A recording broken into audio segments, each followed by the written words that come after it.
Hello to all of you out there in this great big world of social media. Yes, this is your brother Dana coming to you from the city of Chicago. I want to share this directly to my white evangelical family members as well as my white Americans across the board.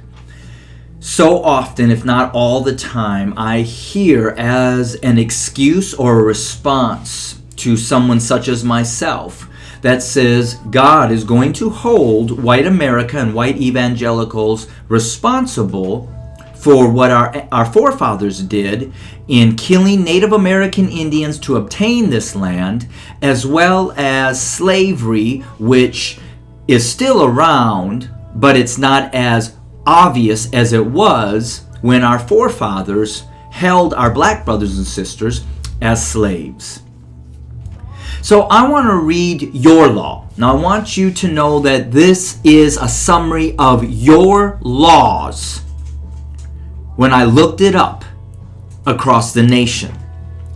So this is about an individual. I was wondering, would they be found guilty if they were riding as a passenger in a car that they knew was stolen?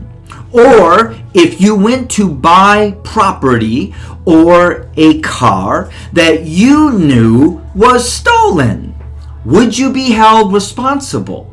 Or would the judge say, well, sir, I know you bought the car, but you actually didn't steal it, so I will render that car to you. Passenger, I know you knew it was stolen, but I will forgive you.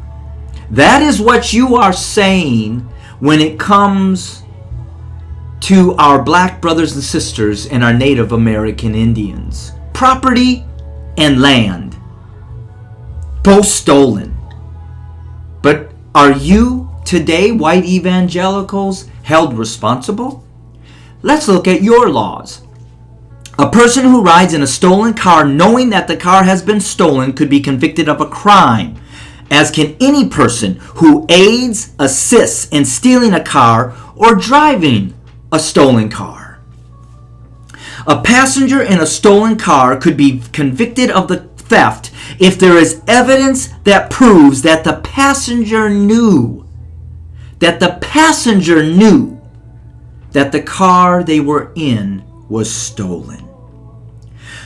A person commits the crime of theft by taking or exerting control over a vehicle or over another human being with black skin that belongs to someone else without permission and with the intent to deprive the original owner, our Native American Indians, of their property, their vehicle.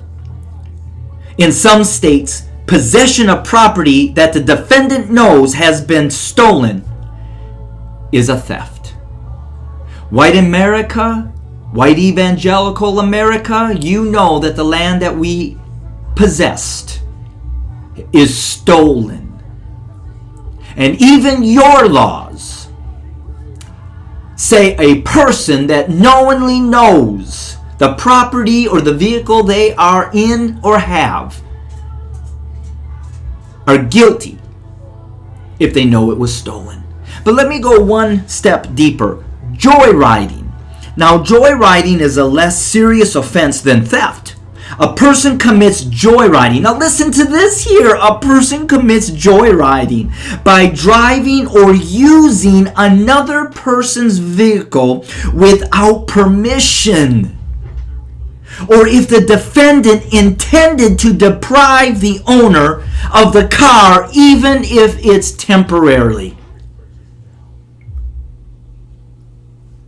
The difference between theft and joyriding is that the joyrider or the person committing the crime intends to return the car.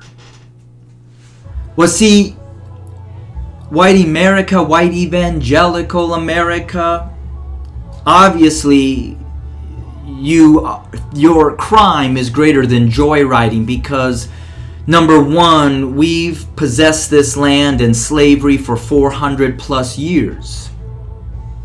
And even now, in this next election, your desire for Trump to remain in power is giving God all that he needs, that you still have no intent to return the stolen land and the stolen property that we possess.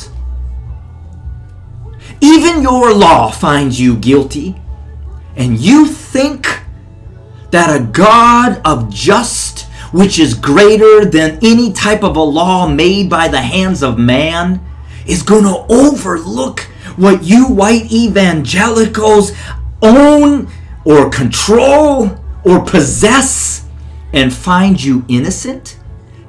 Not only do you know it's stolen, but you're fighting to remain totally in control, not as a passenger anymore, but always as a driver. Even your own laws convict you. And you want to think that God's law is going to give you grace? May God have mercy on you.